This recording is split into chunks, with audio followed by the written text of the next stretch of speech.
In today's news, $100 million loan to boost key projects. Opposition criticizes $100 million loan proposal. Guyana granted visa. Premier cites perfect timing amid Guyana's rapid economic growth.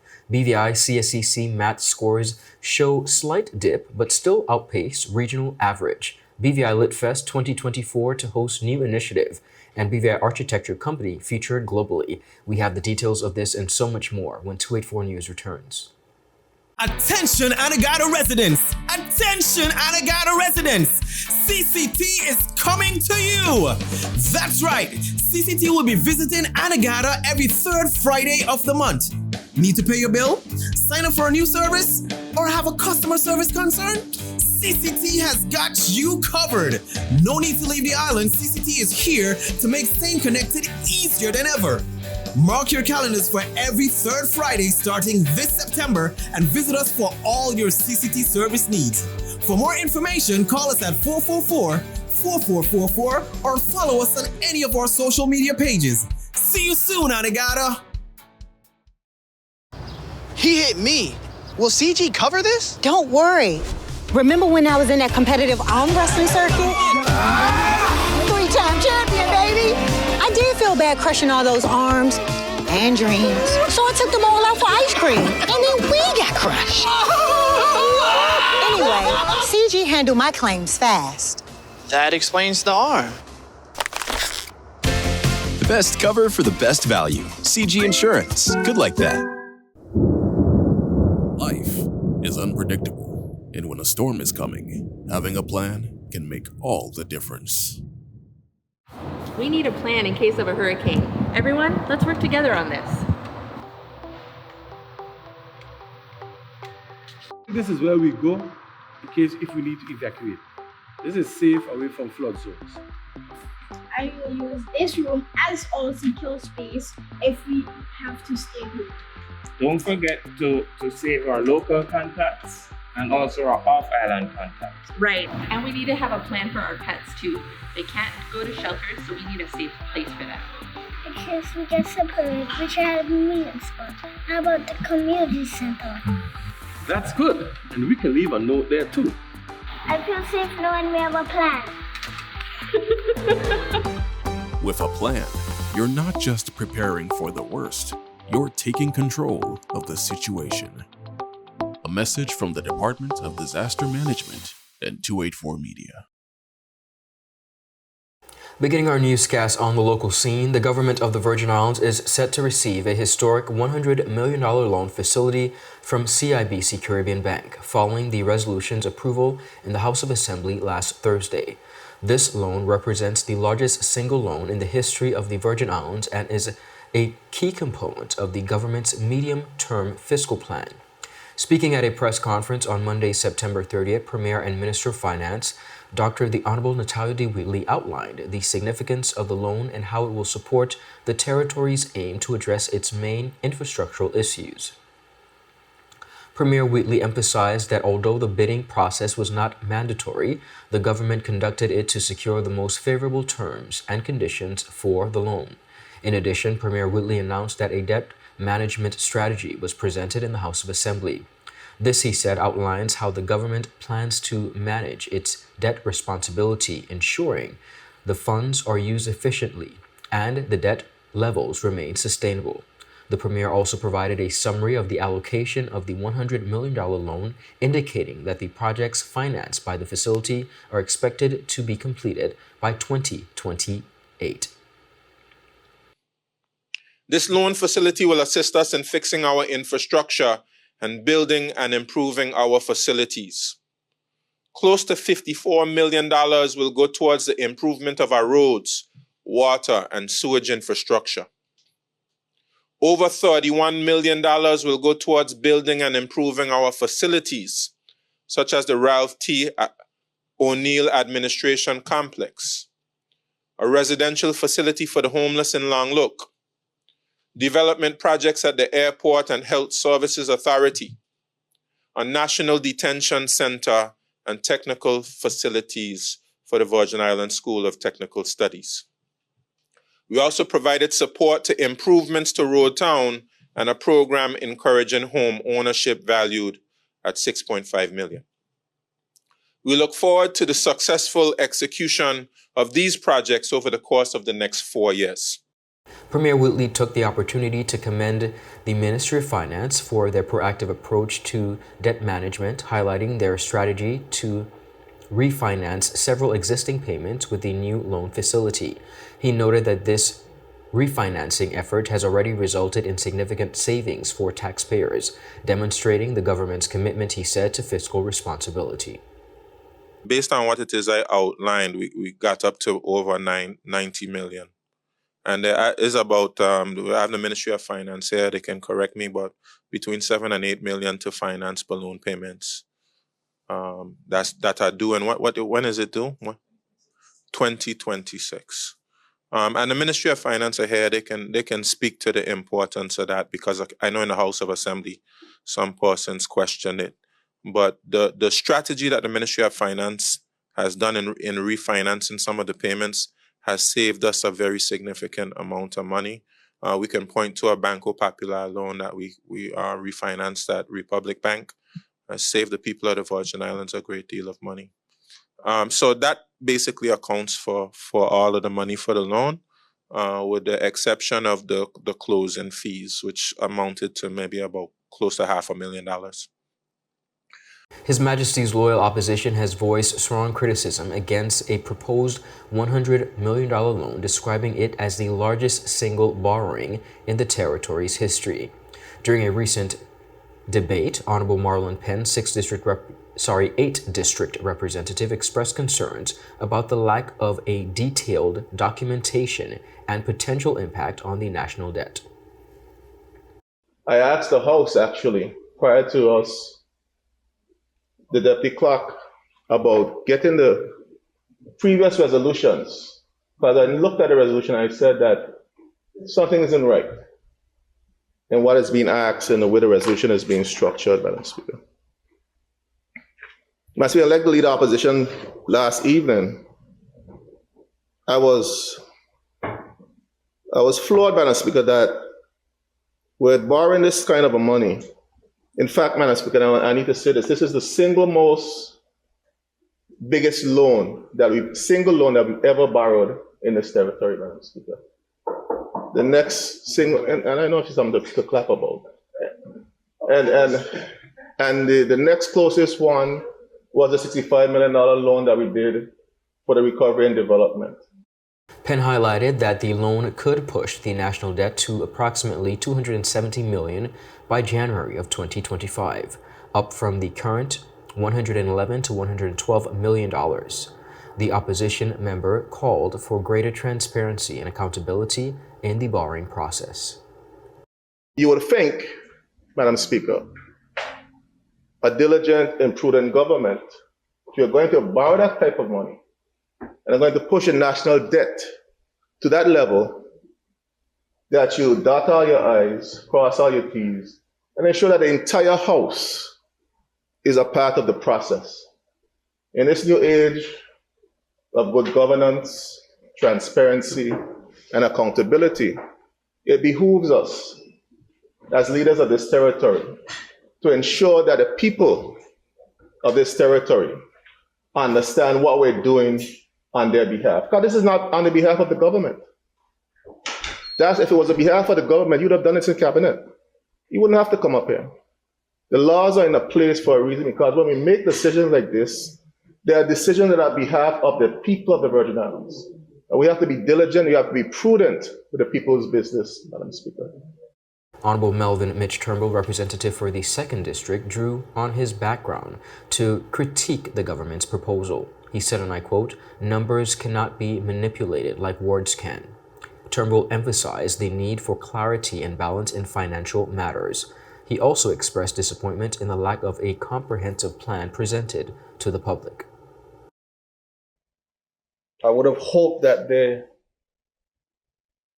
would have been some adjustment or amendment to this resolution to speak clearly, Madam Speaker, to what the government the Premier and his government are intending to do, and clearly identify and articulate plans which they hope to achieve with borrowing this money.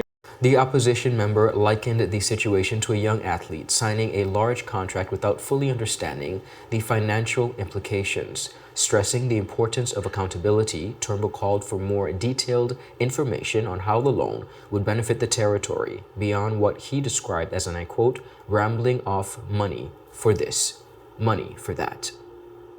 I believe it was from last year.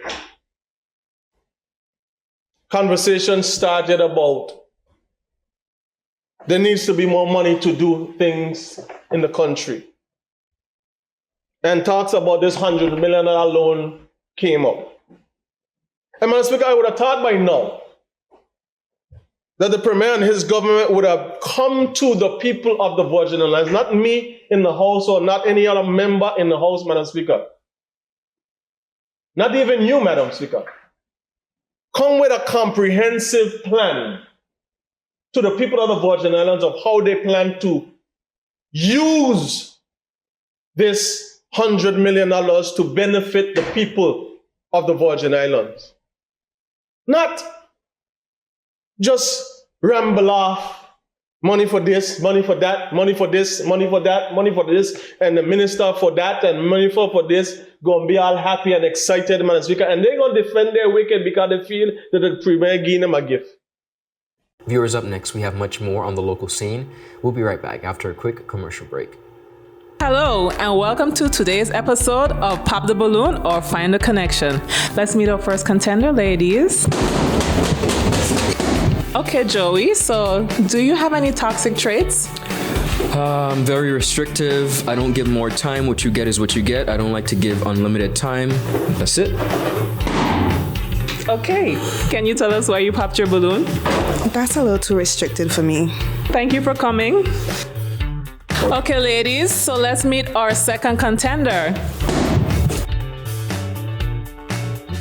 Sorry, excuse me. Why did you pop a balloon? I could give you minutes, data, unlimited call, overseas call, fiber. What else you need? My friend used to date you. You are a scam. She used to be for everything and more. Nothing to offer. Okay, ladies, let's welcome our last contender. You look nice. Can you tell us your name? Thank you. My name is Christian Charles Thomas. They call me C Sweetie. What do you have to offer these ladies? Well, security, trust, unlimited time, and a pretty fast. Okay, so do you have any deal breakers? Nah, but here's my number. 444-4444. E2. Vida Ilimitada. Okay, guys, so no pop balloons. For a fast, reliable, and secure connection for your personal or business life, call us at 444-4444 or visit any of our CCT stores and we'll get you connected with the perfect match for you. At Partners for Kids, your child's health and happiness are at the heart of everything we do. We've been the trusted medical home for children and adolescents up to 18 years old. And now, we are excited to welcome a new member to our family of healthcare professionals. Introducing Dr. Aisha Maxwell, our new family practitioner. Dr. Maxwell brings a wealth of experience and deep passion for pediatric and adult care, ready to join our team in providing first-rate health services to your family. At Partners for Kids, we believe in a collaborative approach to healthcare. With partners in occupational therapy and clinical psychology, Partners for Kids, where caring is just the beginning. Visit us at Road Reef Plaza, Tortola, open Monday to Friday, 8 a.m. to 5 p.m. Call us at 284-444-5437 or reach out at info@partnersforkids.com to learn more.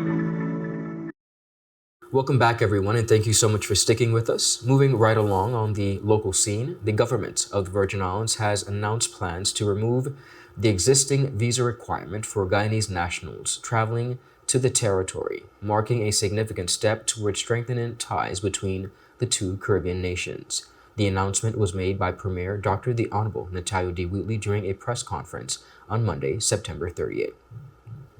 I'm pleased to announce visa-free access to Guyanese nationals to the British Virgin Islands. This step strengthens the bond between our countries and the region, facilitating greater ease in travel, trade, tourism, and investment. It underscores our shared vision of regional cooperation and opens new opportunities for people-to-people exchange. Many of our Caribbean brothers and sisters already benefit from visa-free access to the BVI, and we are pleased to extend this reciprocal courtesy to Guyana, a giant in our Caribbean community. Premier Wheatley highlighted Guyana's remarkable economic growth, which has accelerated since the discovery of crude oil in 2015. This discovery has transformed Guyana into the world's fastest-growing economy, with the country recording the highest real GDP growth rate globally, both in 2022 and 2023. Premier Wheatley emphasized that Guyana's economic boom reflects its potential as a key partner within the Virgin Islands. Guyana is currently experiencing a historic economic transformation, posting a growth rate of 62.3% in 2022, the highest in the world. This growth is being driven primarily by its burgeoning oil and gas sector, alongside a diversified economy that includes strong expansions in agriculture, mining, and construction. For the BVI, this makes Guyana a key partner for collaboration and investment. Premier Wheatley explained additionally that the decision to lift the visa requirement comes at an opportune moment as the Virgin Islands seeks to foster stronger economic, cultural, and social ties with Guyana. He stated that removing travel restrictions for Guyanese nationals would encourage greater collaboration, investment opportunities, and cultural exchange between the two countries. As a CARICOM member and emerging global power, Guyana has become a model for sustainable growth and international diplomacy. Guyana's election to the United Nations Security Council places it in a pivotal position to influence the global policies on peace and security, an accomplishment that elevates the Caribbean's voice on the international stage. Guyana has become a focal point for global investment, driven by its significant oil reserves and growing non-oil sectors, for example. The oil and gas sector expanded by 124.8% in 2022. Non-oil sectors like agriculture, mining, and construction also continue to grow, further diversifying the economy. The Premier said his government is presently working on a memorandum of understanding for deepening cooperation between Guyana and the BVI. He also announced plans to have similar discussions with the Dominican Republic soon. The British Virgin Islands education system continues to grapple with mathematics performance, as recent CSEC exam results reveal a slight decline in pass rates amid a broader regional downturn in academic achievement. This year, the territory recorded a 46.45 pass rate in mathematics, a marginal decrease from last year's 46.6%. Despite the dip, local performance remains significantly higher than the regional pass rate of 36%, according to a recent statement from education officials. The results come in the wake of warnings from the Caribbean Examination Council earlier this year about declining pass rates across the Caribbean region in both the Caribbean Advanced Proficiency Examination and the Caribbean Secondary Education Certificate. Dr. Wayne Wesley, Registrar of the CSEC and CEO, had previously expressed concern over mathematics and English performance trends over the past 5 years, noting that approximately 11,500 students annually have been unable to fully matriculate into university due to failing these core subjects. In response to these challenges, the BVI Ministry for Education has outlined a series of initiatives, they say, aimed at bolstering mathematics education. These include targeted professional development for teachers, increased classroom resources, introduction of certificate in mathematics instruction for primary teachers in 2025. Previously, the ministry had announced that the establishment of the Math Revitalization Committee and the deployment of 2 instructional coaches specializing in mathematics has taken effect. The territory's proactive approach aligns, they say, with regional efforts to reverse the concerning trend in mathematics performance, which CXC officials warn could impact the Caribbean's economic competitiveness if left unaddressed. Up next, viewers, we have much more on the local scene. We'll be right back after a quick commercial break. Just give me my service. Yeah. Just give me my service. Just give me my service. Make the switch to CCT and get connected today. Unlimited talk, text, and data. Visit any CCT store or call us at 444-4444. CCT, Life Unlimited. There are many ways to enjoy life, like so many ways to count on Popular.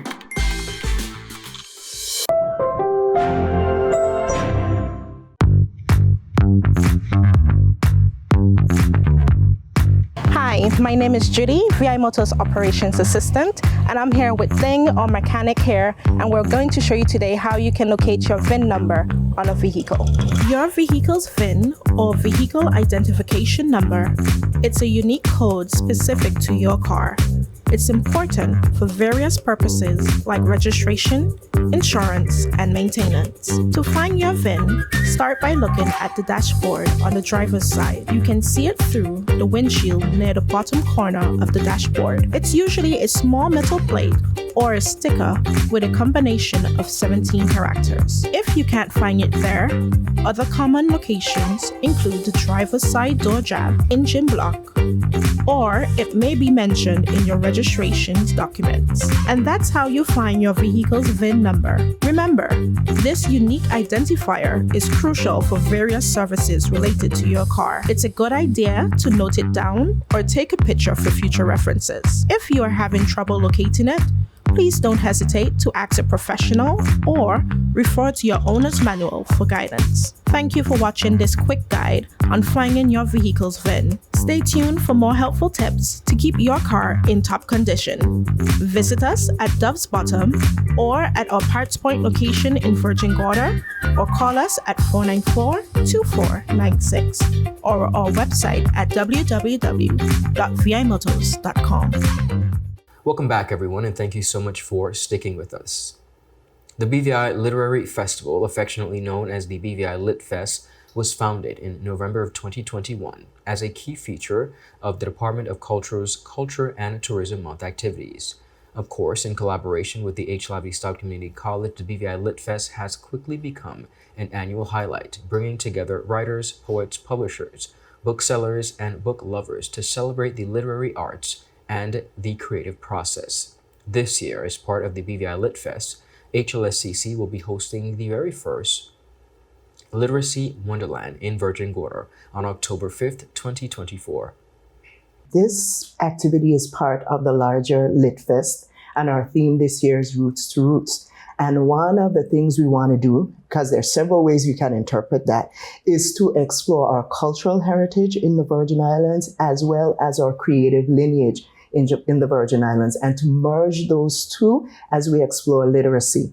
And we want to ensure that our younger ones are part of this too, hence our Literary Wonderland in Virgin Gorda. And we're so excited about what we're going to be able to do, both at exploring literary roots and literal roots, as in plants. So it's very exciting. The event has been carefully curated to showcase Virgin Gorda professionals in various industries who will be highlighting the role of literacy in each of their respective fields. Sure. So last year was the first children's program in Tortola. It was the pilot program for the children, but it had such a tremendous turnout. Till this day, they're still ranting and raving about it. And, kind of not shying away from my bias because I'm, married. My husband is from Virgin Gorda. Yes, ma'am. I was excited to jump on the opportunity to bring that program to Virgin Gorda. So this year, it is the first time it will be in Virgin Gorda, and I'm hoping that it won't be the last. Last year, we kind of had an amazing time. We honored Jenny Wheatley. One of my favorite parts of that program was actually Miss Smith doing her interpretation of one of her books. And this year we wanted to honor the theme, which would be Roots to Roots. And as we did that, we wanted to highlight young people that are from Virgin Gorda. So Mr. Janai Call, Miss Radiance Modeste, Miss Virgin Gorda Easter Festival, Alana Williams, and Mrs. Flax Ward all have roots from Virgin Gorda, and we just wanted to take this opportunity to get them to showcase, what they professionally do on a regular basis and tie it into, literacy. Additionally, organizer Miss Smith provided a rundown on what the day of activities would look like. Well, we're going to have readings. So we're focusing on texts and materials that have to do with our theme, Roots to Roots. And because there's such a great part of our heritage in planting and farming, and there's so many stories there, that's our focus. So we're going to have Janai with his work, amazing work that he does in horticulture and planting, and talking about what he does there and tying it into the story of plants, how they grow from seeds on up to mature plants. We're going to have readings of books by local authors surrounding that plant heritage as well. We're also going to have some interactive activities where we're going to be taking the food that is produced and doing some interesting things that the young people can eat. And then we're going to have Miss Ward sharing about her book. And we're going to actually provide opportunities for the students to write themselves. Excellent. So it's going to be an exciting time all surrounding literacy. Parents and guardians, of course, are asked to register their children for the free event.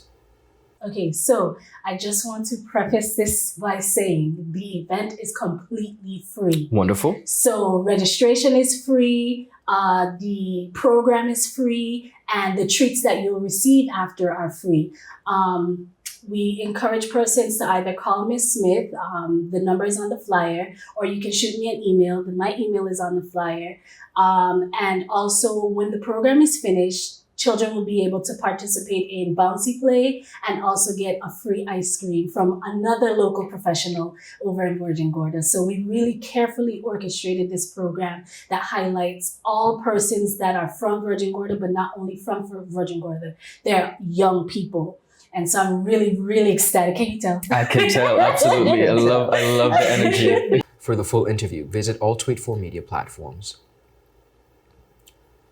Tiger Quay Architecture by Lavina Liebert Architect has been listed in the Wallpaper Architects Directory 2024. The directory, is an annual roundup of exciting emerging architects' studios. Wallpaper is one of the top design and architecture magazines, boasting a global print circulation of over 100,000 with countless additional devotees online. Tiger Quay Architect by Lavina Liebert Architect of the BVI is a boutique design firm with a vision to provide elegant contemporary architecture to the wider Caribbean region. Over the years, the firm has specialized in a contemporary design approach which embraces simplicity and minimalism, but which also respects the environment and incorporates regional building traditions. The firm works on mid-scale projects in all sectors, crafting unique and responsive leisure, corporate, residential, and other spaces to go above and beyond the standard building experience. Conceived in 2000 as an international index of emerging architectural talent, the Wallpaper Architects Directory is an annual listing of promising practices from across the globe. While always championing the best and most promising young studios over the years, the project has showcased inspiring work with an emphasis on the residential realm. Now including more than 50 alumni, the Architects Directory is back for its 24th edition.